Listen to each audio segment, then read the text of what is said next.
Hello দর্শক, আমরা আজকে এসেছি চাঁপাইনবাবগঞ্জের ভোলাহাট উপজেলার আমগাছি বিল এলাকায়। এই বিলটি মূলত অনেক বড়, আর বিলের চারধারে যে ফসলি জমি রয়েছে, বিশেষ করে ধানি জমি, এই ধানি জমিগুলোতে মূলত কৃষকরা আজ থেকে 2 মাস আগে ধান রোপণ করেছিলেন।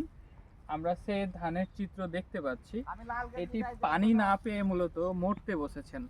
এখন এটি গোখাদ্য হিসাবেও ব্যবহার করার অযোগ্য হয়ে পড়েছে, কারণ এটি একবারে শুকিয়ে নষ্ট হয়ে গেছে।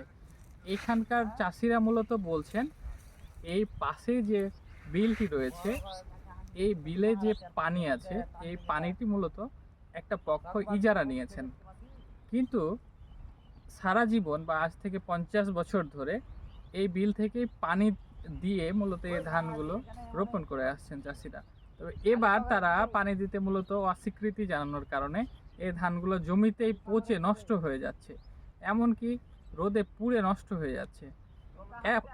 এছাড়াও আমরা কয়েকজন চাষির সাথে কথা বলেছি, তারা মূলত বলছেন যে এই যে বিলটি রয়েছে পাশাপাশি, এই বিলটি মূলত তারা লিজ নেননি, অন্য দূরে কোথাও লিজ নিয়েছেন, কিন্তু এলাকাবাসীর প্রভাব খাটিয়ে, এমনকি তারা মূলত আওয়ামী লীগ দলের সাথে সংশ্লিষ্ট, এই জন্যই মূলত তারা এই প্রভাব খাটিয়ে আওয়ামী লীগের দাপট দেখিয়ে এই বিলটি তারা এখন পর্যন্ত দখল করে রেখেছেন। এই জন্য মূলত ক্ষতিগ্রস্ত হচ্ছেন চাষিরা। চাষিদের দাবি হচ্ছে যে তারা বিল লিজ নিয়েছেন বা নেননি, কোনো কিছুই তারা দেখতে চান না। তারা শুধু চান একটু সেচ দিতে, একটু বাঁচার আশায় মূলত তারা এই ধান রোপণ করেছিলেন। এই ধানগুলো মূলত নষ্ট হয়ে যাচ্ছে। তো এই ছিল আমার কাছে চাঁপাইনবাবগঞ্জ থেকে সর্বশেষ।